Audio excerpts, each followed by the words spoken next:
The stagecoach lurched to a stop in a cloud of red dust, and Nora Hart gripped her carpetbag tighter. Through the window, she could see Elk Fork Station, little more than a cluster of weathered buildings huddled against the September wind. The air carried the sharp scent of pine smoke and horse sweat.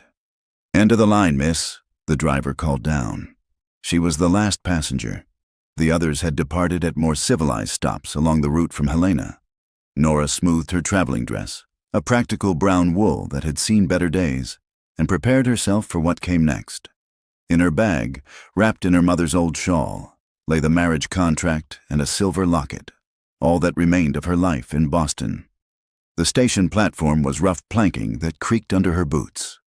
A few men lounged against the building, watching her with idle curiosity.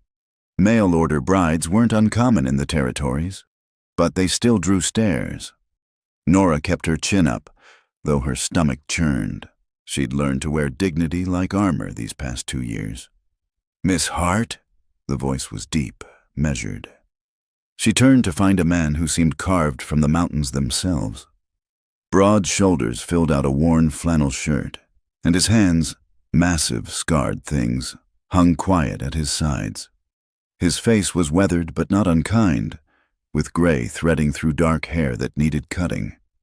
He stood apart from the other men, neither rushing forward nor hanging back. "Mr. McRae?" She kept her voice steady. "Stone," he said. "Folks call me Stone." His eyes, the color of winter sky, studied her with practical assessment. "That all you brought?" "Yes." She'd sold everything else to pay for the journey. He nodded, taking the carpetbag from her hand. His fingers brushed hers, rough as tree bark. "Wagon's this way. We've got a piece to travel before dark." The wagon was sturdy, built for hauling timber. He'd spread a clean blanket over the bench seat. As he helped her up, his grip was careful, as if she might break. Nora wanted to tell him she wasn't China, that she'd kneaded bread until her arms ached and scrubbed floors until her knuckles bled. But she kept quiet. They rode in silence at first, the horses' hooves beating steady rhythm on the dirt track. The town fell away quickly, replaced by stands of lodgepole pine and glimpses of mountains that scraped the sky. Stone handled the reins with the same quiet competence he seemed to bring to everything. "Winter comes early here," he said finally. "Got the wood mostly split, but there's work yet. Root cellar needs filling. Stock needs tending." "I'm not afraid of work, Mr. Stone." He glanced at her, something like approval in his expression. "Good." The road wound higher, and Nora pulled her shawl closer. She'd need warmer clothes. Everything would need adjusting.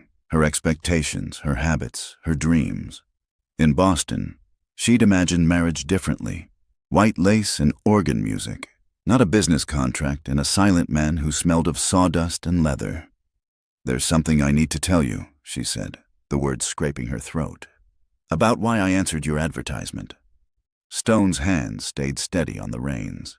"If it's about what them Boston doctors said, I already know. Your letters were honest." Heat flooded her cheeks. She'd written it plain in her third letter, when his questions had turned serious. "The physician says my womb sits wrong, that I'm built poorly for childbearing. My former fiancé ended our engagement when his family learned of it." "Then why—" "I've seen lightning strike a sound house," Stone said, his voice low and thoughtful. "Seen poorly built shacks stand through storms that leveled better buildings. Doctors know bodies, maybe, but they don't know everything about what makes a family." The wagon rolled on. A hawk circled overhead, riding invisible currents. Nora watched it, trying to parse the meaning in Stone's words. "You want children," she said. It wasn't a question. His advertisement had been clear about that. "I want a home with voices in it besides my own." He shifted on the bench, the movement bringing his thigh briefly against hers. "Want someone to build something with. Children, God willing, but that's not all of it." They created a rise, and Stone pointed ahead. "There." The cabin sat in a meadow backed by forest, solid and unpretentious. Smoke drifted from the chimney. A barn stood to one side, its doors open to reveal neat stalls. Beyond that, she could see a large garden plot, mostly harvested now, and what looked like the beginning of an orchard. "You built this?" "Every board and nail." There was quiet pride in his voice. "Took 3 years to get it right. Another 2 to get the land proved up proper under the Homestead Act." As they drew closer, Nora could see the care in the construction. The windows fitted snug, the porch boards laid true. This was a man who did things once and did them right. Stone pulled the wagon up to the porch and climbed down, then reached up for her. This time, Nora let herself notice the strength in his arms, the careful way he set her on her feet. "I'll show you inside, then see to the horses." He carried her bag up the steps. "Tomorrow we'll go to town, speak to Reverend Pike. He rides circuit, but he's due through Tuesday next. We can make it legal then." Legal, not blessed or celebrated, just legal. Inside, the cabin was sparse but clean. A main room with a cook stove and stone fireplace, a table and 2 chairs, shelves holding a few dishes and preserves. Through one door, she glimpsed a bed covered with a worn quilt. Through another, a smaller room with a narrow cot. "You'll take the bedroom," Stone said. "I'll bunk in here until—" He stopped, color rising above his beard. "Until you're comfortable." It was more consideration than she'd expected. In Boston, her former fiancé had spoken of marriage rights and duties, never of comfort. "Thank you," she said. Stone set her bag by the bedroom door, then stood awkward in his own home. "There's stew keeping warm, bread in the box. I'll be outside if you need anything." After he left, Nora stood in the quiet cabin, breathing in the scents of wood smoke and pine. Through the window, she watched Stone lead the horses to the barn, his movements unhurried and sure. This was her life now, this cabin, this man, this vast silence broken only by wind in the pines. She unpacked slowly, hanging her 2 spare dresses on pegs, placing her mother's Bible on the small table by the bed. When she opened the locket, her mother's face gazed back. Another woman who'd married for necessity and found something deeper in the end. By the time Stone returned, she had bowls on the table and coffee heating. He washed at the basin by the door, sleeves rolled up to reveal forearms corded with muscle and marked by old scars. "Smells good," he said. They ate without much talk, but it wasn't uncomfortable. Stone had the stillness of a man used to his own company, but not the sullenness of one who preferred it. When their eyes met across the table, he didn't look away. "About children," Nora said finally, setting down her spoon. "I can't promise—" "I'm not asking for promises about what you can or can't do," Stone interrupted, his voice firm but not harsh. "Bodies do what they will. I'm asking something different." He leaned back in his chair, choosing words with the same care he'd shown fitting those window frames. "When it's time, if it's time, will you try? Will you want them, work for them, raise them up, right? That's what I need to know. Not can you, but will you?" The question hung between them like morning mist. "Will you give me sons? Not a demand for the impossible, but a request for partnership in hope." Nora thought of the years behind her, the humiliation of medical examinations, the poisonous sympathy of Boston society, the fiancé who'd looked at her like damaged goods.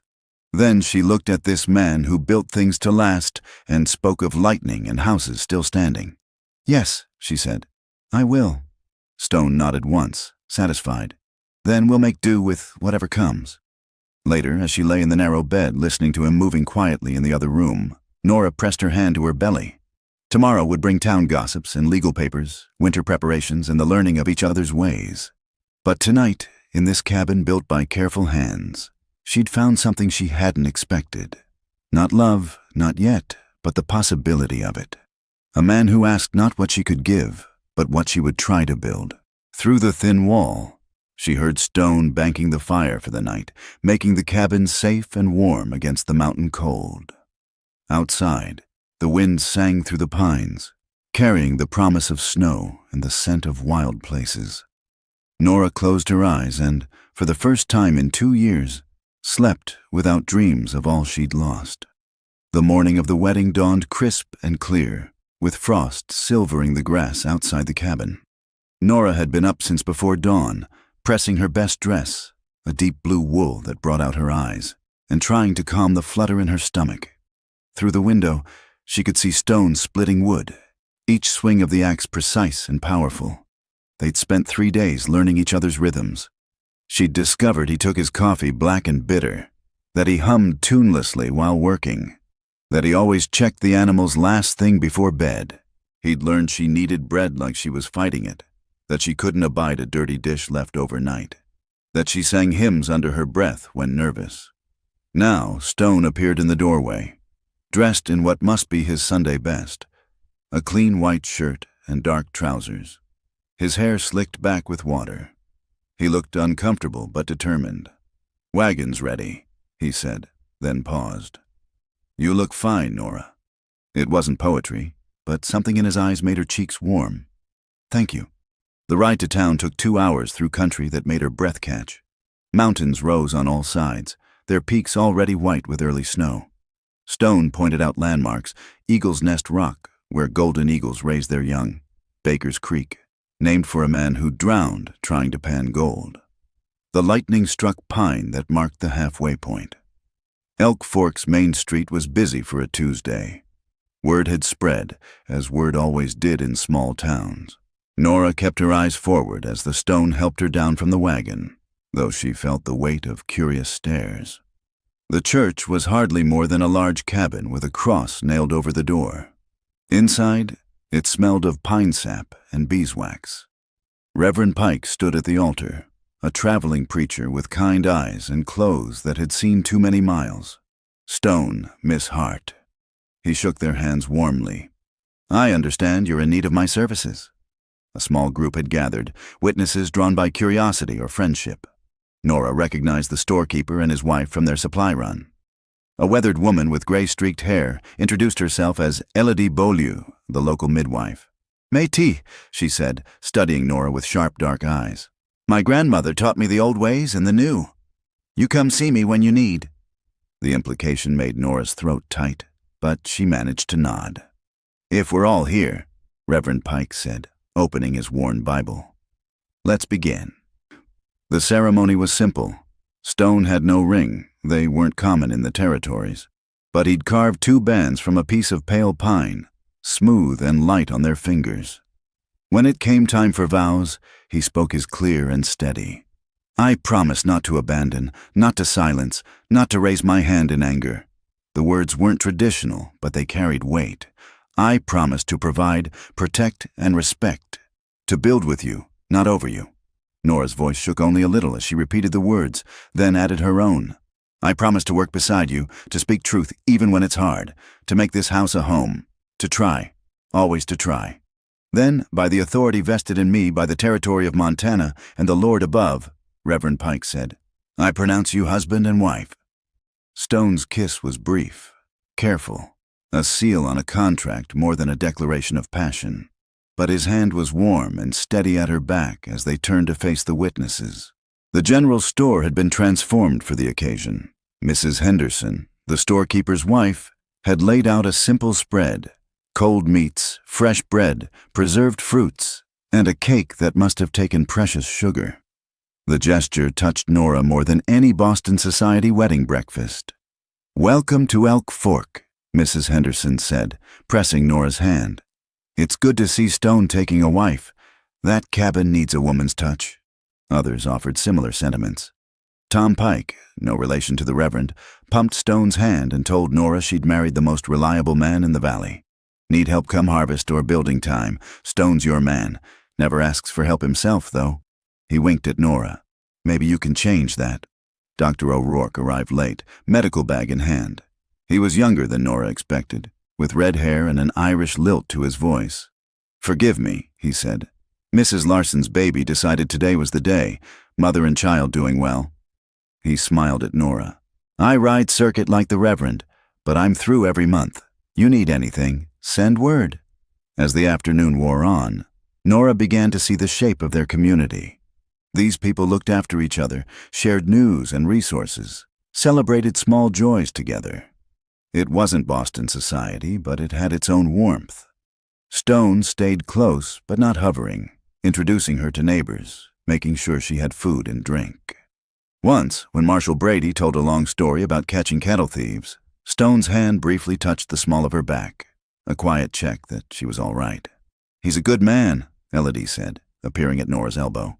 "Came here 5 years ago, kept to himself mostly, built that cabin board by board. We wondered if he'd ever take a wife." "What changed?" Nora asked. Elodie's dark eyes were knowing. Man gets tired of empty rooms, gets to thinking about what lasts longer than himself. She patted Nora's arm. You need anything, woman things, baby things. You come see me. I don't judge, and I don't gossip. The sun was slanting low when Stone finally said they should head back. Nora's face hurt from smiling, and her feet ached in her good boots, but something warm had settled in her chest. They rode home in comfortable quiet, the wagon loaded with wedding gifts, preserves from Mrs. Henderson, a knitted blanket from the minister's wife, seed packets for next year's garden. The mountains glowed gold and purple in the setting sun. That was kind of them, Nora said. The breakfast and all. Good people here. Stone guided the horses around a rough patch.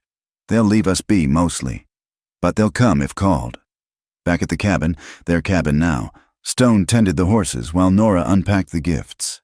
She'd started supper when he came in, bringing the scent of hay and leather. About sleeping arrangements, he said, not quite meeting her eyes. I meant what I said. You take the bedroom until you're comfortable otherwise. No expectations.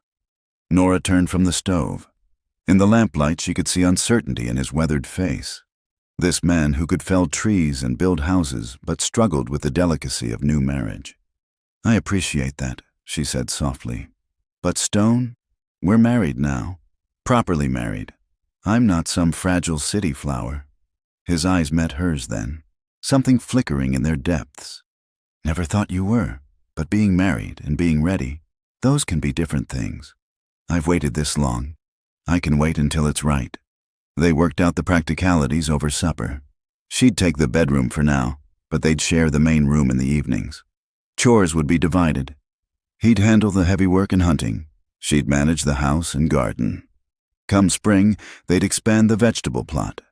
Come winter, they'd work on indoor projects together. I can teach you to shoot, Stone offered. Country like this, you should know how. I'd like that. Nora had never held a gun, but here it seemed as necessary as knowing how to bake bread. They established a routine that first evening. Stone carved by the fire. He was making something, though he wouldn't say what, while Nora mended one of his shirts. The silence wasn't empty, but full of small sounds. The pop of burning pine, the whisper of thread through fabric, the soft scrape of knife on wood. Tell me about your family, Nora said eventually. Stone's hands stilled. Father was a farmer in Ohio. Mother died when I was 12. 3 brothers, all younger. Lost 2 in the war. I'm sorry. He resumed carving. Long time ago now. What about yours? Father was a baker in Boston. Mother helped in the shop until she took sick. No siblings. She tied off a stitch. Father died 2 years ago. The shop went to pay debts. That when you got engaged? Nora nodded. Edmund's family owned the building. It seemed like Providence at the time. She laughed. But it had no humor. Until the doctor's examination, they insisted on... Stone's knife paused again. Their loss.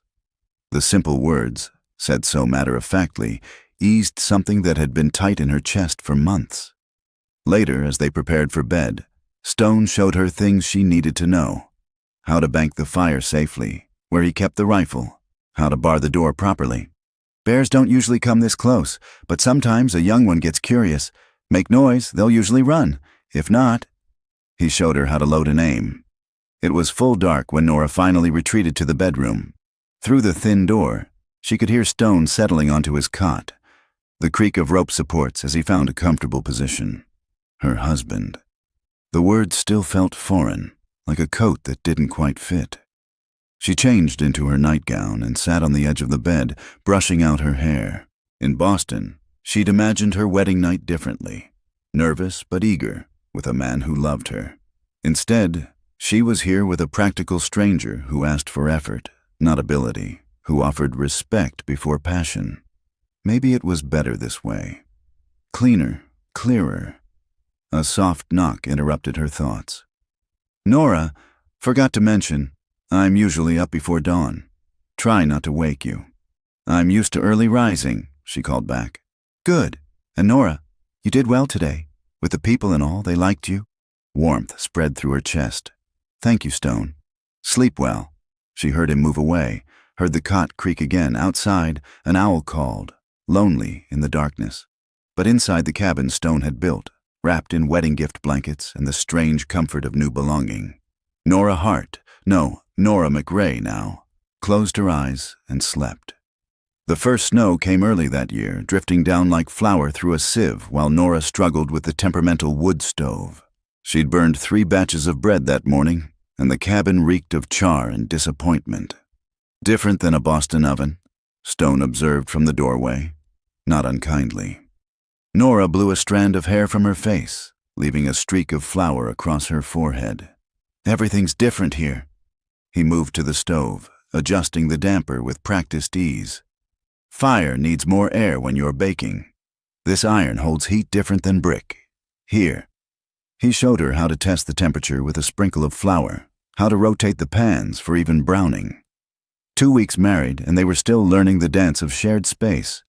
Stone could move through the cabin silent as smoke, appearing suddenly to add wood to the fire or pump fresh water. Nora had learned to announce herself with small sounds, humming, rattling pans, to avoid startling him. "Try again," he said. "I'll watch." It was the longest he'd stayed inside during daylight hours. Usually he disappeared after breakfast to split wood, tend stock, or work on mysterious projects in the barn. Now he settled at the table, carving what looked like a chair leg, while Nora mixed new dough. This time, with his quiet guidance, the bread rose golden and perfect. The smell filled the cabin like a blessing. "My mother used to bake on Saturdays," Stone said suddenly. Whole house smelled like heaven. It was the most he'd volunteered about his past. Nora sliced the warm bread, spread it with butter they'd churned together that morning, and set it before him. His eyes closed briefly as he tasted it. "Just like I remember." That afternoon he taught her to read the weather. They stood on the porch, watching clouds mass over the peaks. "See how they're moving? Like water boiling backward." He pointed to the shifting patterns. "Storm coming, maybe tonight. The mountains talk if you know how to listen." What do they say?" "Right now, they're saying we need more wood inside." He smiled slightly, a rare thing that transformed his stern features. "And the shutters need securing." They worked together, stone splitting while Nora stacked. Her hands, already rough from years of work, developed new calluses. When a splinter drove deep into her palm, Stone took her hand without asking, extracted it with gentle precision. "You're not what I expected," he said, still holding her hand. "What did you expect?" "Someone softer, city-bred all the way through." He traced a callus with his thumb. "But you've got working hands." "My father believed in honest labor, even for daughters." She didn't pull away from his touch. "What else do the mountains say?" He looked up at the darkening sky. "That winter's coming hard this year. We'll be snowed in for weeks at a time." The prospect might have frightened her once. Now, looking at this man who handled her small hurts with such care, she felt only a flutter of anticipation. That night the storm hit with fierce beauty. Wind howled around the cabin corners, and snow drove against the windows like flung rice. They ate stew by lamplight. The world shrunk to this one warm room. "I started something for you," Stone said when the dishes were done. He retrieved a bundle from the corner, carved wood pieces that assembled into a rocking chair frame. "Need sanding and finishing, but I thought women like rocking chairs." Nora ran her hands over the smooth wood, touched by the hours of work it represented. "It's beautiful. When did you—" "Evenings, mostly. In the barn." He looked embarrassed. "Wanted you to have something that was yours." She thought of the bare cabin, his sparse belongings, how he'd given her the bedroom without question. This man who owned so little, making sure she had something of her own. "Thank you," she whispered. They worked on it together as the storm raged. Stone showed her how to sand with the grain, how to rub oil into the wood until it glowed. Their hands brushed often in the lamplight. Once, when she leaned close to examine a joint, she felt his breath stir her hair. "You smell like bread and wood smoke," he said softly. "Is that good?" "It's home." The word hung between them, weighted with possibility. Nora felt heat rise in her cheeks that had nothing to do with the fire. Over the following days, the boundaries between them softened like snow in sun. Stone began teaching her skills she'd need: how to mend harness, how to tell good hay from bad, how to doctor simple injuries in stock. In return, she taught him her mother's trick for stretching flour with potato, how to make soap that didn't crack skin raw, how to darn socks so the men didn't rub blisters. "Never had anyone to teach me the small comforts," he admitted one evening, examining his newly mended sock with wonder. They developed a nightly ritual. After supper, Nora would work on what she'd started calling her marriage quilt, piecing together scraps from her old life and new fabric bought in town. Stone would carve or mend tack, the lamp between them creating a circle of gold in the darkness. "What's that pattern called?" he asked one night. "Wedding ring. See how the circles interconnect?" She spread the fabric to show him. "My grandmother made one, said it represented how lives loop together, no beginning or end." Stone traced one of the circles with a finger. "Like a promise." "Yes." He was quiet for a long moment. "Then, I was engaged once, before the war." Nora's needle stilled. She waited. "Sarah, judge's daughter, pretty as a picture and knew it." His knife moved steady on the wood.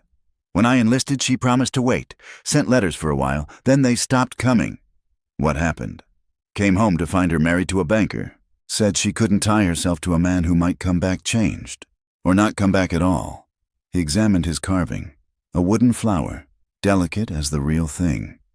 "Can't say I blamed her. I did come back changed." Nora chose her words carefully. "We're all changed by what we survive. Doesn't make us less worthy of love." His eyes met hers across the lamplight. "That why you really left Boston? Not just the broken engagement?" She'd been waiting for this question. "People talk, especially about women who are imperfect. Every social call, every church service, every shopping trip, whispers followed. Poor Nora, barren Nora. What man would want her now?" The needle shook in her hand. "I couldn't breathe there anymore." "Their loss," Stone said, echoing his wedding day words. But this time he reached across the space between them, covered her hand with his. "Our gain." That night, when they parted for bed, he lingered at her door. "Nora, you're not imperfect, you're just human, like the rest of us." She lay awake long after, listening to the wind and thinking about circles with no beginning or end, about promises made in deed rather than word. The next morning brought sun on snow, blinding bright. Stone was already up, coffee made, fire crackling. But instead of heading out after breakfast, he stayed. "Thought we might work on your shooting," he said. "Snow's good for tracking where bullets hit." He'd set up targets, tin cans on fence posts. The rifle was heavy in Nora's arms, but Stone showed her how to brace it proper, how to sight down the barrel. "Breathe out slow, squeeze gentle," he murmured, standing close behind her. "Like you're asking, not demanding." The first shot went wide, the second closer. By the third, she clipped the can, sending it spinning. "Natural eye for it," Stone said, approval warm in his voice. They practiced until her shoulder ached and her ears rang. But she could hit more often than not, and Stone's rare smile made the discomfort worthwhile. Walking back to the cabin, he suddenly stopped. "Listen." Nora held her breath. At first, nothing. Then, a subtle whisper, like silk on silk.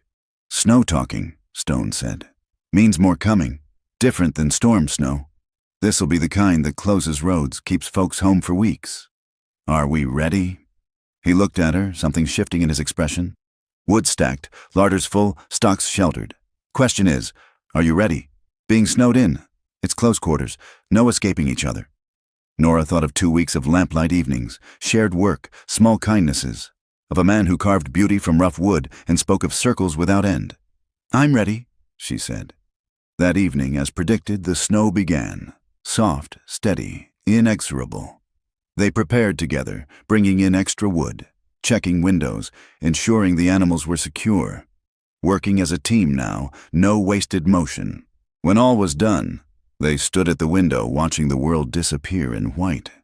"Could be weeks before we see town," Stone said. "I know."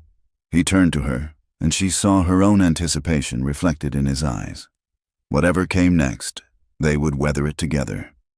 In the circle of lamplight, with her marriage quilt growing beneath her hands, and this good man learning the shape of contentment beside her, Nora felt the first stirrings of something that might, given time and patience, grow into love. The snow fell, soft as promises, sealing them into their small world of wood smoke and warmth. And for the first time since leaving Boston, Nora was exactly where she wanted to be. The ladder to the barn loft creaked under Nora's weight. She'd come searching for burlap to protect her winter vegetables. But Stone had been distracted when she'd asked where he kept it, his eyes sliding away from hers. Up in the loft, maybe, he'd said vaguely. Haven't been up there in a spell. Now, pushing through the hay-scented dimness, she understood why. Weak afternoon light filtered through cracks in the boards, illuminating dust motes and something else, a wooden box tucked far under the eaves. She shouldn't look. It wasn't her place to dig into whatever Stone had chosen to hide. But her hand moved without permission, drawn by the same instinct that had brought her west seeking a new life. The box was pine, smooth with handling. Inside, wrapped in oilcloth, a medal on faded ribbon, letters tied with string, and beneath those, folded papers covered in pencil sketches. Her breath caught as she recognized what the drawings showed. A cradle, drawn from every angle, measurements carefully noted, details of spindle design, different styles of rockers. In the corner of one page, a date, December 1863. "Nora?" she startled, nearly dropping the box. Stone stood at the top of the ladder, his face unreadable in the dim light. "I'm sorry," she began. "I was looking for burlap." "It's all right." He climbed the rest of the way up, settling beside her in the hay. For a long moment, he stared at the box in her lap. Should have put that away better, or burned it, maybe. These drawings. Made them in winter camp, 63. Thought I'd be home by spring, thought Sarah would. He trailed off, picked up the medal. Shiloh. They gave these out like candy after. Didn't much matter to the boys who didn't come home. Nora carefully unfolded one of the letters. The paper was worn soft at the creases, as if it had been read many times. Sarah's handwriting was flowery, full of gossip about dress patterns and social calls. Nothing about missing him. Nothing about love. She never wrote about the future, Stone said quietly. Should have seen it then. But when you're young and far from home, you see what you need to see. At the bottom of the box lay another letter, this one in Stone's careful hand. The ink had never been blotted. The letter never sent. "My dearest Sarah," it began. "The baby clothes you sent found good use. Gave them to a Tennessee woman who lost everything when the armies came through. She cried like I haven't seen since Ma died. Said I should save them for our own children, but I told her you'd understand. You always were generous." "She sent baby clothes?" Nora asked softly. "Her cousin's cast-offs. Said she was practicing for when we'd need them." His laugh was bitter. Found out later she was already seeing the banker then. The clothes were likely her way of easing guilt. Nora refolded the letter carefully. "You kept building cradle plans even after—" "Fool's hope. Thought if I could just make it perfect enough, detailed enough." He shrugged. "Man needs something to dream on when he's cold and scared and far from anything good." She studied the sketches again. Such care in every line, such tenderness in the carved details he'd imagined.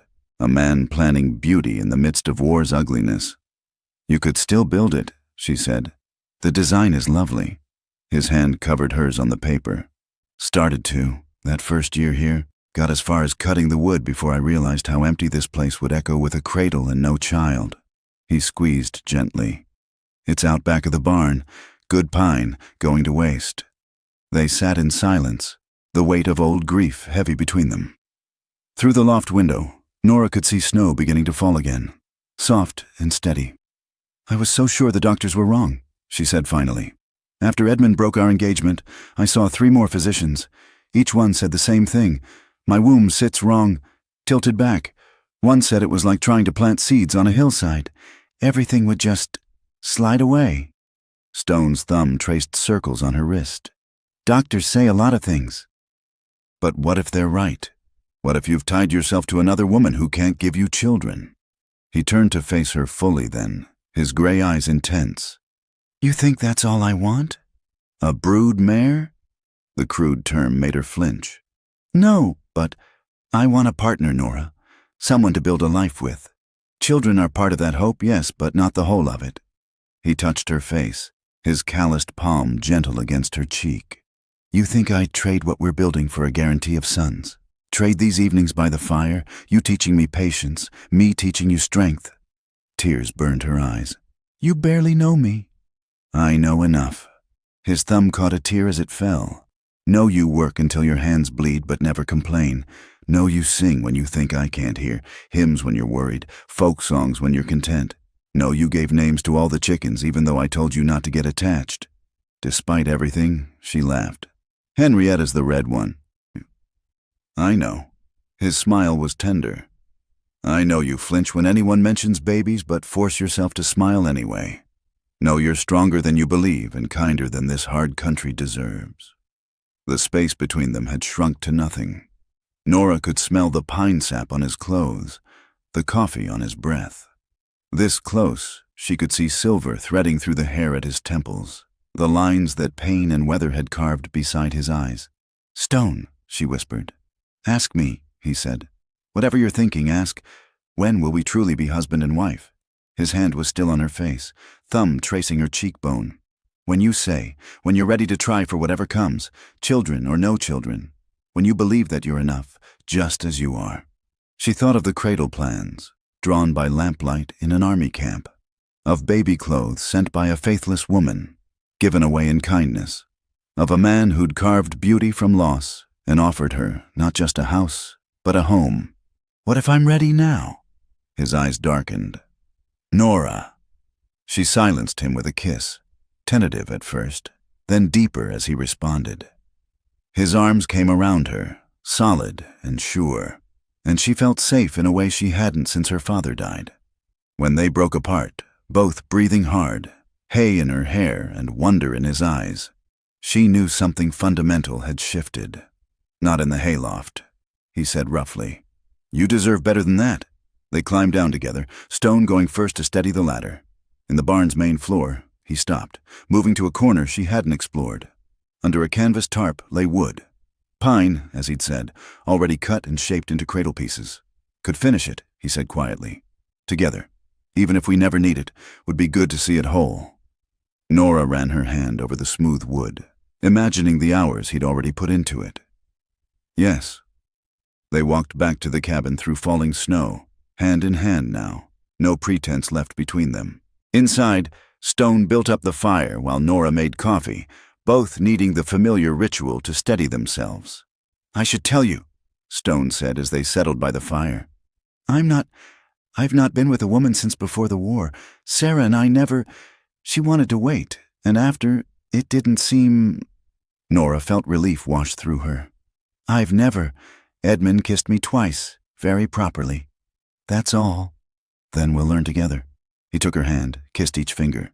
No hurry, no expectations except kindness. That night, when it came time for bed, Nora didn't go to her room. Instead, she stood in the doorway of their bedroom, heart hammering. You're sure? Stone asked. I'm sure I want to try. I'm sure I want to build something with you. Family, home, future. Whatever shape it takes. He held out his hand, and she took it.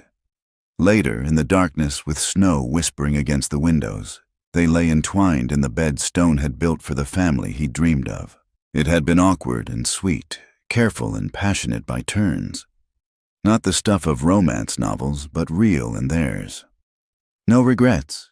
Stone asked, his voice rumbling against her ear where she lay on his chest. None. She traced the scar on his shoulder, a battlefield souvenir he'd earned at Shiloh. Do you think, could we be blessed? Despite what the doctors said. Don't know. He pulled her closer. But I know we're blessed already. This moment, this choice, that's blessing enough for now. Through the window, she could see stars between the clouds, bright and cold as promises. In the morning, they would wake to chores and breakfast, to the rhythm of shared days. They would work on the cradle together, a hope made manifest in wood and will. But for now, in the warm darkness of their marriage bed, Nora let herself believe in possibilities, in seeds that might take root despite the angle of the ground, in love that grew from partnership rather than passion, in the family they would make whether children came or not. The box in the loft with its freight of old dreams could stay where it was. They were writing a new story now, one careful line at a time, like pencil sketches of something beautiful still taking shape. The nausea came with the first hard freeze of November, turning Nora's stomach as she tried to fry eggs for breakfast. She barely made it to the porch before losing last night's supper, gripping the rail while Stone held her hair back. "Just something I ate," she gasped, though they'd shared the same meal. Stone said nothing, but his hand was gentle on her back, his eyes thoughtful as he helped her inside. It happened again the next morning, and the next. By the fourth day, Stone set down his coffee cup with deliberate care. "When was your last monthly time?" Heat flooded her face. They'd been truly married for 6 weeks now, but some topics still felt too intimate for breakfast conversation. I'm not always regular." "Nora," she counted back, fingers worrying the tablecloth. "September, before I came here, but that doesn't mean—" "The doctors said—" "Doctors can be wrong." Hope and terror warred in her chest. She'd let herself dream, those nights in Stone's arms, but dreams and reality were different creatures. It could be the change in climate, or worry, or— Stone reached across the table, stilled her restless hands. "Elodie would know. She's helped birth half the babies in the valley. I can't.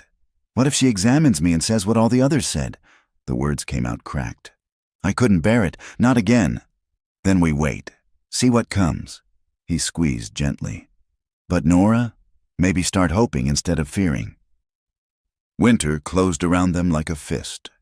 Snow fell for days at a time, isolating them from town, from neighbors, from anything beyond their small circle of warmth. Stone worked on the cradle in the evenings now, not hiding it anymore. The rhythmic scrape of sandpaper became a kind of prayer. Nora fought the nausea each morning, hid her dizziness as she went about her chores. But her body betrayed her in other ways. Tender breasts, bone-deep exhaustion, the way certain smells made her stomach revolt. Stone watched it all, saying nothing, but his touch grew even gentler, his care more pronounced. "I should check the trap line," he said one morning after a 3-day blizzard. "In this weather, meat's running low, won't go far." But she saw the worry in his eyes, the way he'd started watching her like she might shatter. After he left, she pulled out the worn medical book Elodie had lent her months ago, reading the chapter on pregnancy for the 10th time. Everything matched, but she'd had symptoms before, stress and hope playing tricks on her body. She was bent over the book when warmth flooded between her legs. For a moment, she couldn't breathe, couldn't think. Then the cramping started, low and familiar, and she knew. By the time Stone returned, she'd cleaned herself up, changed clothes, buried the evidence deep in the washing. She was peeling potatoes for supper, hands steady through sheer will. "Catch anything?" Her voice sounded normal. "Good. 2 rabbits." He hung his coat, crossed to warm himself by the fire. "You all right? You look pale." "Just tired. Long winter already." He studied her, and she saw the moment he noticed, the way she held herself too carefully, the shadows under her eyes. But he didn't push, just took the knife from her hands. "Rest. I'll finish supper." That night she turned away when he reached for her in bed. "I'm not feeling well." His hand found hers in the darkness, held it without demanding more. "I know." The words hung between them. Nora squeezed her eyes shut, but tears leaked out anyway. "I'm sorry." "For what?" "For not being what you need, what we need. I hoped." "Shh." He pulled her back against his chest, careful of her sore body. "Nothing to apologize for. But the cradle is just wood-shaped pretty. Doesn't mean anything without the love that fills it." His breath stirred her hair. "And love comes in many forms." They lay quiet while wind howled outside. Finally, Nora spoke into the darkness. "It wasn't real, just late, but for a few weeks, I let myself believe. Then we'll believe again, as many times as it takes." He pressed a kiss to her shoulder. "Or we'll find another way. Tom Pike mentioned the other day that the mining camp has orphans sometimes. Parents die of fever or accident, children left with no one. You'd do that? Take in another's child? Would you?" She thought of the cradle growing more beautiful each night, of the empty room waiting to be filled, of all the love they had with nowhere to put it. Yes. Winter deepened. They developed new rhythms, Stone reading aloud while Nora sewed, teaching each other card games, working puzzles Tom Pike's wife had sent. The cradle neared completion, each spindle perfect, the headboard carved with wild roses like the ones that would bloom come spring. On clear nights, they bundled in quilts on the porch, watching stars wheel overhead while Stone pointed out constellations. "That's Orion, the hunter. See his belt? I see a man with very loose trousers." His laugh rumbled through her. "City girl, mountain man. You're mountain man." The possessive made her heart skip. Yes, January brought a brief thaw. Then February slammed down harder than before. They were down to salt pork and stored vegetables when Stone announced he had to attempt the trip to town. "We need supplies. Medicine, too, in case she caught again. In case this time was real." Neither said it aloud. He was gone 3 days. 3 days where Nora paced and prayed and tried not to imagine him frozen in a drift somewhere. When he finally returned, he brought more than supplies. "Letter from Boston," he said, handing her the envelope. Her mother's cousin, writing that Edmund had married a railroad heiress. "She's already expecting," the letter reported with thoughtless cruelty. "Such a blessing for a first year of marriage." Nora set the letter in the fire, watched it curl to ash. "Good for them." "You mean that?" she considered. "Yes, he wanted children more than he wanted me. Now he has what he wanted, and I have what I didn't know I needed." "What's that?" "A man who wants me more than he wants children. Who'll carve a cradle just for hope but doesn't need it filled to be happy." Stone pulled her onto his lap, something he'd started doing these winter evenings. "Not happy because it's empty. Happy because we're here to fill it, or not fill it, together." March arrived with the sound of ice breaking in the creek. The road to town opened intermittently. Nora's monthly courses came regular as sorrow, but the grief grew lighter each time, shared between two instead of carried alone. "Elodie asked after you," Stone said after a trip to town. "Said you're welcome any time, not just for medical things. She teaches young wives things, herbs and such." Nora knew what he wasn't saying. Herbs that might help, positions that might encourage conception, old wisdom that doctors dismissed. "Maybe when the road's clear proper." "No hurry, we've got time." Time. Such a luxury after years of feeling it slip away. She was 27 now, Stone 40. Not young, but not yet old. Time to try, time to fail, time to find another way if needed. The cradle was finished now, rubbed with oil until it gleamed. They set it in the empty room, where morning light would fall across it come summer. "It's beautiful," Nora said. "Empty beauty." "No, hopeful beauty. There's a difference." That night, as they lay together with spring's first rain pattering on the roof, Nora told him about the bleeding, the cramping, the grief she'd carried alone through winter's depth. "Why didn't you tell me then?" "I was ashamed, like my body had played a cruel joke, like I'd failed again." He rolled to face her, cupped her face in the darkness.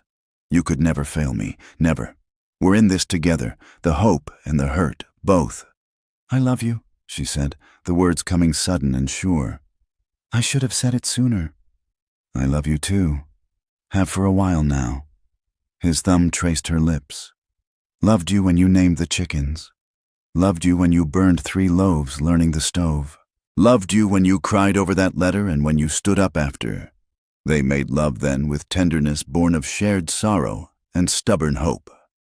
Outside, the rain washed winter away, promising green things, growing things, life returning to the valley. Later, drowsing in his arms, Nora thought about seeds and soil, about angles of planting and mysterious ways of growth. Maybe the doctors were right. Maybe her body would never carry life. But here in this bed, in this cabin, in this marriage built on truth and trying, she was already growing something precious. Not a child, not yet, maybe never, but a love that could weather any season, a home that would shelter whatever family they chose or chanced to make. The cradle waited in the empty room, carved with roses that would bloom again and again, no matter what else might fail. And that, Nora thought as sleep claimed her, was its own kind of miracle, its own stubborn proof of spring. The letter arrived with the spring mud when the roads were barely passable and Nora's hands were deep in bread dough. Stone brought it in from town along with salt and coffee, his face troubled. "Boston postmark," he said, setting it on the table like something that might bite. Nora wiped her hands slowly, dread pooling in her stomach. Her mother's cousin had already written about Edmund's marriage. What more could Boston want with her? The handwriting was Edmund's, still precise, still confident. She read it once, then again, unable to quite grasp the words. "What is it?" Stone asked. "He's coming here." Her voice sounded distant to her own ears. "Edmund, his wife died in childbirth, the baby too. He says—" She had to swallow hard.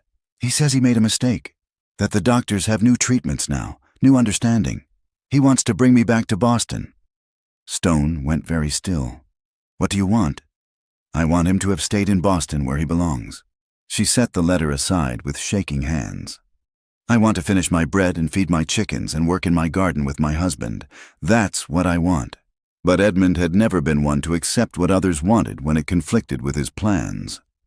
He arrived 3 weeks later on the morning stage, looking like what he was, a man of means grieving a loss but already planning his next move. His suit was city-cut, his boots polished despite the muddy streets. Beside Stone's weathered solidness, he looked almost fragile. "Nora." He removed his hat, revealed hair already thinning though he was barely 30. "You look well." "I am well." She stood on her own porch, Stone silent beside her. "I'm sorry for your loss, Edmund, truly, but you shouldn't have come." "I had to—" He glanced at Stone, dismissed him with the casual arrogance of a man used to getting his way. "We need to talk, privately. Whatever you have to say, you can say in front of my husband." Edmund's mouth tightened. "Very well. I've spoken with new physicians in Boston. European trained, they have techniques, massage therapy, positioning treatments. Many women previously thought barren have conceived. I can give you the best care, the best chance, the best cage." The words came out harder than she intended. "That's what you're offering, the same cage I fled. That's unfair. I loved you. You loved the idea of me, young, grateful, moldable." She felt Stone shift beside her, a subtle movement of support. "When I proved imperfect, you discarded me like a broken toy. Now that your perfect wife is gone, you want your old toy back." Color flooded Edmund's face. "You're being melodramatic. I'm offering you civilization, comfort, medical advancement. I have what I need." She reached for Stone's hand, felt his fingers close around hers, warm and steady. "I have a home I've helped build. A husband who values me beyond my ability to breed. A community that judges me by my work, not my womb." Edmund's eyes narrowed. "You're making a mistake. This wilderness, this man. What can he offer you? A cabin? Hard labor? Isolation?" Stone spoke for the first time. "Respect." The single word hung in the air like a challenge.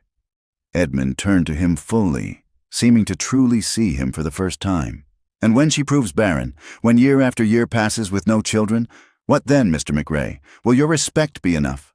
"It's enough now," Stone said simply. "Will be enough then." Edmund laughed, ugly and disbelieving. "Noble words. Let's see how they hold up to reality." He turned back to Nora. "I'll be staying at the hotel in town for a week. When you come to your senses—" "I won't." "We'll see." But Edmund had learned new tactics in Boston. The next day, he appeared at the general store when Nora was shopping, pressing his case with quiet persistence. He attended Sunday service, sitting where she couldn't avoid seeing him, his presence a constant reminder of the life she'd left behind. "Folks are talking," Mrs. Henderson said, not unkindly, as she measured out flour. "That gentleman from Boston says he's here on business, but everyone knows." "Knows what?" The older woman's face softened. "That he's here for you, dear, that there's history." Nora felt the weight of eyes on her as she left the store. In Boston, gossip had been poison. Here, it felt different, concerned rather than cruel, but still heavy. Stone was cleaning his rifle when she got home, movements careful and precise. "Edmund's staying the full week," she said. "I know." He didn't look up from his work.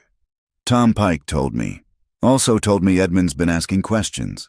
About our marriage, about children. Stone, do you ever wonder?"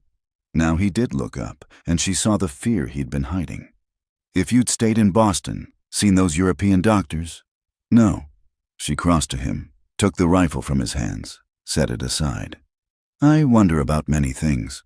Whether we'll have children, whether the wheat will grow, whether I'll ever get the stove temperature exactly right. But I never wonder if I chose correctly." He pulled her onto his lap, buried his face in her hair. "He could give you so much. He could give me things. You give me partnership. There's a difference." That night she showed him the difference in their bed, loved him with a fierce tenderness that left them both breathless. But she felt the shadow Edmund had cast, the questions he'd planted like weeds in good soil. The next morning brought worse news. A man in a city suit had been at the land office, asking about homestead claims, about proving up requirements, about what might invalidate a claim. "He's looking for leverage," Stone said grimly. "Something to force your hand. Can he find any?" "Don't know. I've met all the requirements, but law's a tricky thing. City lawyers know ways to twist it that honest folks don't expect." They were still discussing it when horses sounded in the yard. Not one or two, many.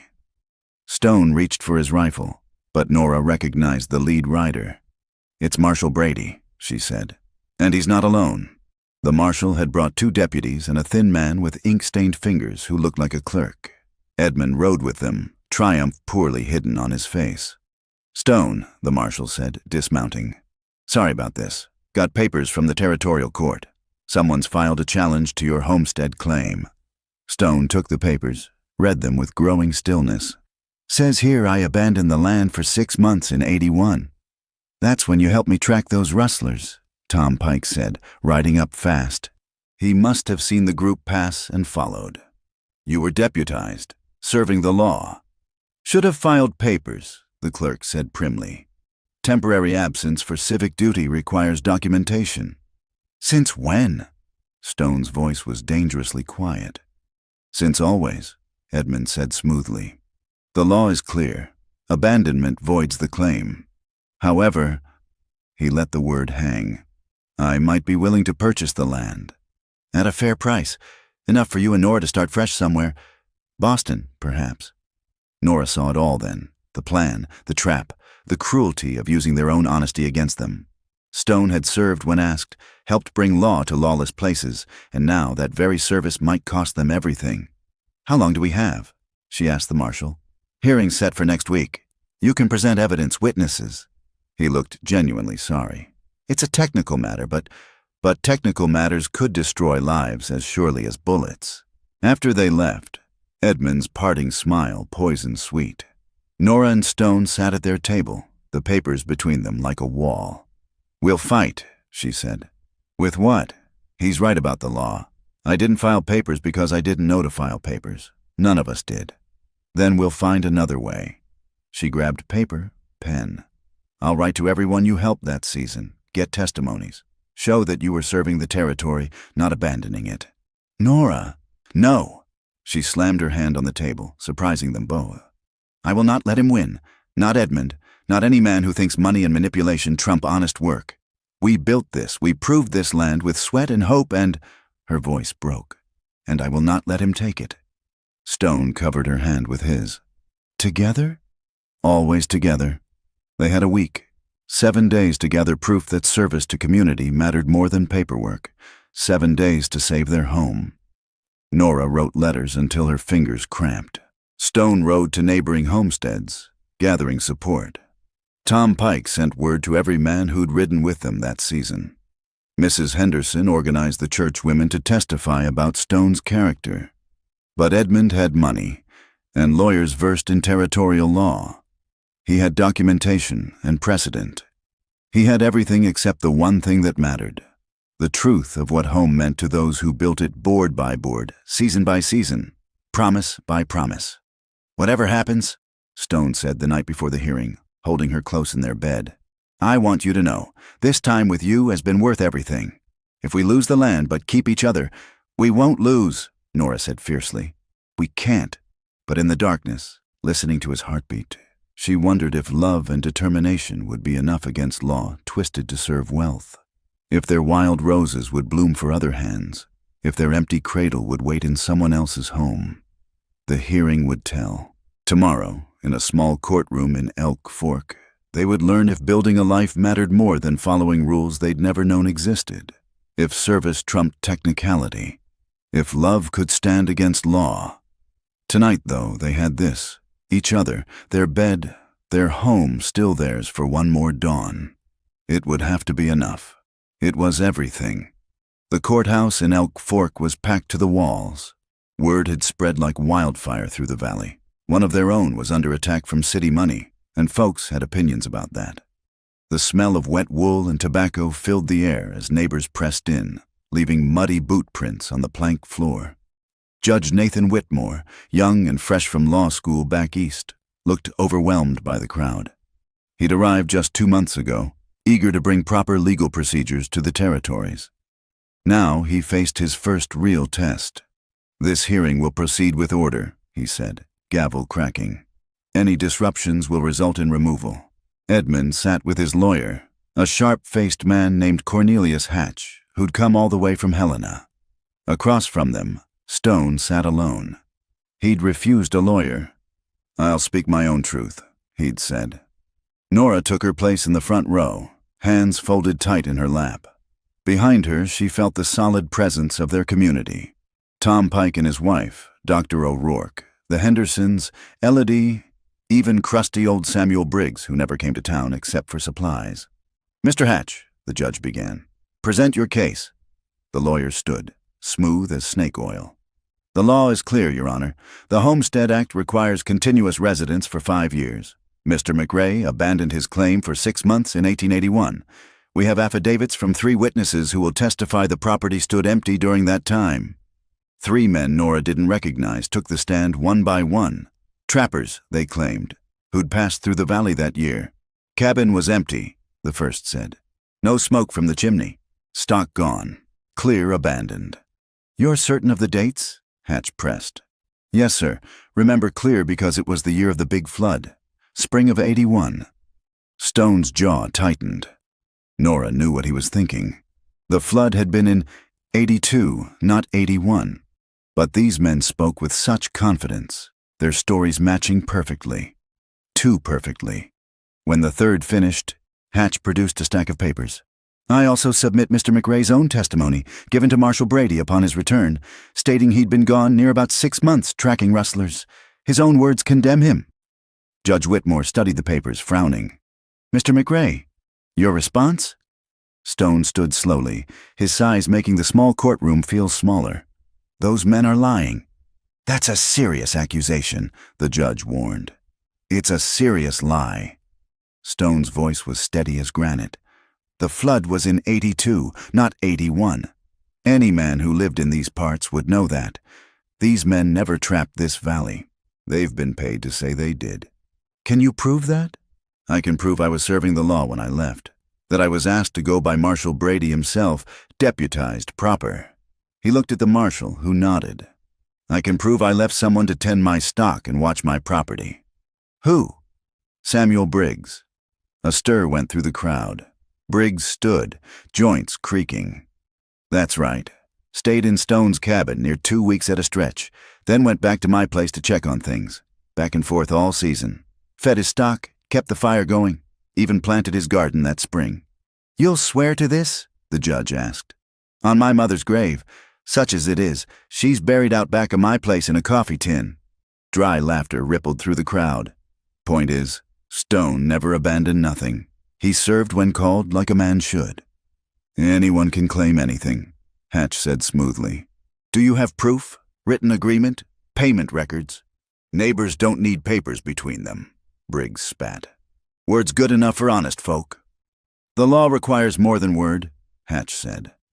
"Then the law's an ass," someone called out, earning a crack of the gavel. Tom Pike stood. "Your Honor, I was there when Marshal Brady asked Stone to ride with us. Would have taken weeks with just the marshal and me. Stone's tracking skills saved lives." "Irrelevant," Hatch interrupted. "Good intentions don't override legal requirements." The hearing continued, each of Stone's neighbors standing to testify. Dr. O'Rourke confirmed treating Stone for a bullet wound earned during the pursuit. Reverend Pike testified to blessing the cabin before Stone left, praying for his safe return to it. Mrs. Henderson produced a ledger showing Stone's purchases throughout that time sent with Briggs, but Hatch had an answer for everything. Papers weren't filed. Procedures weren't followed. The letter of the law was clear. Nora watched it all with growing desperation. Truth was losing to technicality, community to cold law. She caught Edmund's eye once. He had the grace to look away. "If there's nothing further," Judge Whitmore began. "There is." A new voice from the doorway. Everyone turned to see a man in a federal marshal's star, trail-dusty and hard-eyed. Behind him, 2 deputies held the arms of Hatch's 3 witnesses. "Deputy U.S. Marshal John Crandall," the man said, striding forward. "Sorry I'm late, Your Honor. Had to track down these gentlemen first." "Marshal, what's the meaning of this?" "Been following these 3 for weeks. They're part of a ring that's been working the territories. False witnesses for hire. They testify to whatever they're paid to testify to, help city men steal land from honest settlers." The courtroom erupted. Judge Whitmore pounded his gavel repeatedly before order was restored. "That's a serious charge, Marshal." "Yes, sir. And I've got the evidence to back it." He produced a leather portfolio. "Sworn statements from Helena, Bozeman, 3 other towns. Same men, same tactics. They study up just enough to sound credible, but they always make mistakes. Like not knowing when the big flood was." One of the witnesses broke. "He paid us." He pointed at Edmund. $500 to say we saw the empty cabin, gave us the dates, the details, everything." Edmund shot to his feet. "That's absurd." "Sit down, Mr. Vale," the judge commanded. "Marshal, do you have proof of this payment?" "Working on it, but I've got something better." Crandall smiled grimly. "Mr. Cornelius Hatch here isn't just any lawyer. He's wanted in Colorado for land fraud. Been helping Eastern money steal Western land for years." Hatch tried to run. He made it 3 steps before Tom Pike's fist dropped him cold. The courtroom erupted again, but this time with savage satisfaction. When order was finally restored, Judge Whitmore looked older, wiser. "Mr. McRae, please stand." Stone rose, Nora's hand finding his. "The court finds that you did not abandon your homestead. Service to law enforcement, especially when formally deputized, cannot be held against a man's claim. Moreover," he looked at Edmund with disgust, "this court finds evidence of attempted fraud, subornation of perjury, and conspiracy to deprive a citizen of lawful property." He turned to Marshal Crandall. "I'm issuing warrants for Edmund Vale and Cornelius Hatch. As for these 3, he indicated the false witnesses. They're yours, Marshal." "What about my claim?" Stone asked quietly. "Confirmed and protected. This court also orders Mr. Vale to pay all court costs and a fine of $1,000 for abuse of legal process." The gavel came down final. "This hearing is closed." The crowd exploded in cheers. Men pounded Stone's back. Women hugged Nora. Through it all, she watched Edmund being led away in irons, his city suit mud-splattered, his arrogance finally broken. He caught her eye as he passed. "I only wanted—" "You wanted to own me," she said quietly. "Like you wanted to own this land, but some things can't be bought." Outside, in the spring sunshine, their neighbors lingered, reluctant to end this moment of communal triumph. Justice had won, but more than that, their way of life had been validated. "Drinks are on me," Tom Pike announced, and a cheer went up. But Stone drew Nora aside. "Need to go home," he said quietly. "Need to see it's still ours." They drove back in silence, but it was a full silence, rich with relief. The cabin came into view just as the sun touched the mountain peaks, painting everything gold. "It's ours," Nora breathed. "No." Stone helped her down from the wagon, pulled her close. "It's home. There's a difference." That night they made love with desperate joy, claiming each other as they'd claimed their land, with fierce determination and tender promise. Later, lying in the darkness, Nora thought about Edmund in a jail cell, about laws written far away by men who'd never built anything with their own hands. "Stone, The cradle. I want to finish it tomorrow." He was quiet for a moment. "Still might stand empty. Or it might not. Either way, it should be ready. Hope should always be ready." He pulled her closer, pressed a kiss to her hair. "Then we'll finish it. Together." Through the window, stars wheeled overhead. The same stars that had watched Stone build this cabin board by board, that had witnessed their vows, that would shine on whatever came next. The land was theirs by law now, but more importantly, it was theirs by right. The right of work and love and stubborn faith in tomorrow. The cradle would be finished. The garden would be planted. And maybe, God willing, their empty rooms would fill with voices other than their own. But tonight, this was enough. Justice served, home secured, and each other to hold against whatever storms might come. The mountain wind sang through the pines, and Nora fell asleep to its music. Stone's heartbeat steady beneath her ear, their future finally, truly, their own.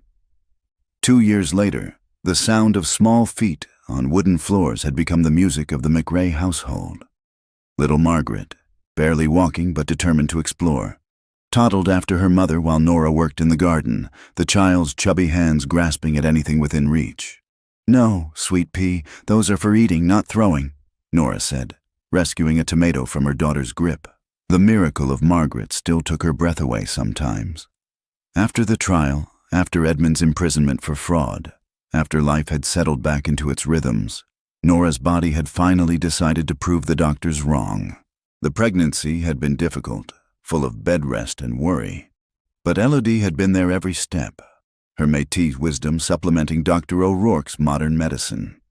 Now here was Margaret, sturdy and laughing, with Stone's gray eyes and Nora's stubborn chin. The cradle that had waited so long finally served its purpose, though Margaret preferred to sleep tucked between her parents like a small, warm puppy. "She'll be climbing trees before we know it," Stone said from the porch, where he was adding another room to the cabin. Not for hope this time, but for certainty. Nora was carrying again, her belly round beneath her apron. "Don't encourage her," Nora laughed, but she was already imagining it.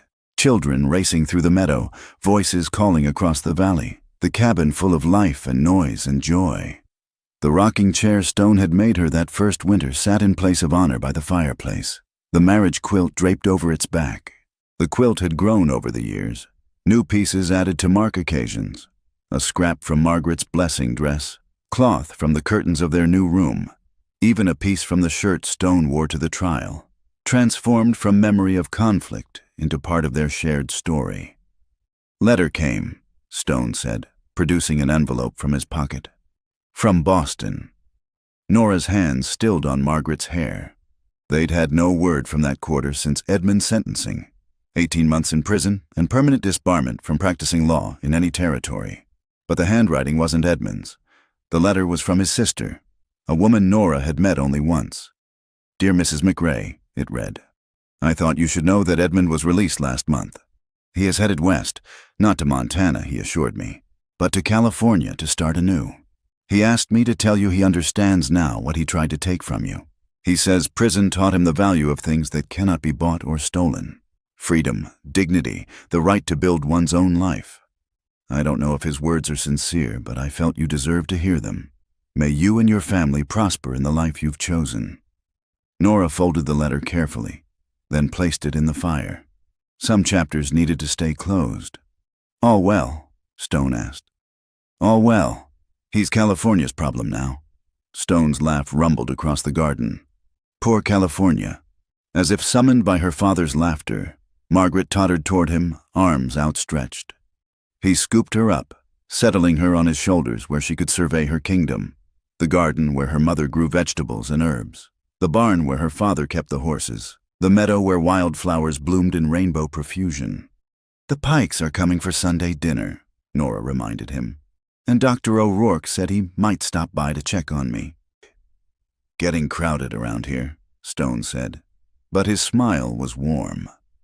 The isolated man who'd built a cabin for solitary dreams had discovered the joy of community, of shared meals and borrowed tools, and children who would grow up with ready-made aunts and uncles in every neighbor. That evening, as they sat for supper, Nora felt the new baby move, a flutter like bird wings, like hope taking flight. Margaret babbled in her high chair, more food on her face than in her mouth. Stone reached over to wipe her chin, his big hands impossibly gentle. "Been thinking about names," he said. "If it's a boy." "Not Stone Jr.," Nora said firmly. One man of granite in the family is enough. Thought maybe Samuel, after Briggs. Ornery cuss saved our home testifying like he did. Samuel McRae. Nora tested the sound. And if it's a girl, your mother's name, or maybe Faith. He covered her hand with his. Seems fitting, considering. Faith. Yes, that was what had brought them here. Faith in new beginnings, in second chances, in love that grew from partnership rather than passion. Faith that sometimes the thing that looked like an ending was really a beginning in disguise. Later, after Margaret was asleep in her cradle and the dishes were done, they sat on the porch watching sunset paint the mountains. The swing Stone had hung creaked gently as they rocked, Nora's head on his shoulder, his hand resting on her growing belly. "Ever miss it?" he asked. "Boston, the life you might have had." "How can I miss what I never really had?" She turned to look at him. "I had expectations, plans, dreams that belonged more to others than to me. Here, I have a life I built with my own hands, a husband who sees me as I am, not as he wishes I were. A daughter who will grow up knowing her worth isn't measured by her womb, but by her heart. How could I miss shadows when I have substance?" He kissed her then, soft and sure, tasting of coffee and promises kept. As stars began to prick the darkening sky, Nora pressed another wildflower into her Bible. Evening primrose, blooming bold despite the fading light. The book was thick with pressed flowers now, each marking a moment, a season, a small victory over doubt. "Papa, Mama," Margaret's voice called from inside, wakeful and demanding. "I'll go," Stone said, but Nora was already rising. "We'll both go. She settles better with both of us." They went in together to soothe their daughter and bank the fire, to close the shutters against the night wind and prepare for another day of simple, profound joys. Behind them, the empty swing continued its gentle motion, pushed by mountain breeze that carried the scent of pine and possibility. In the barn, the milk cow lowed softly. In the garden, night-blooming flowers opened to the moon, and in the cabin that Stone had built for a family he'd only dreamed of, that family lived and grew and loved, proof that some mail-order brides and mountain men were meant to find each other across all the miles and mistakes that tried to keep them apart.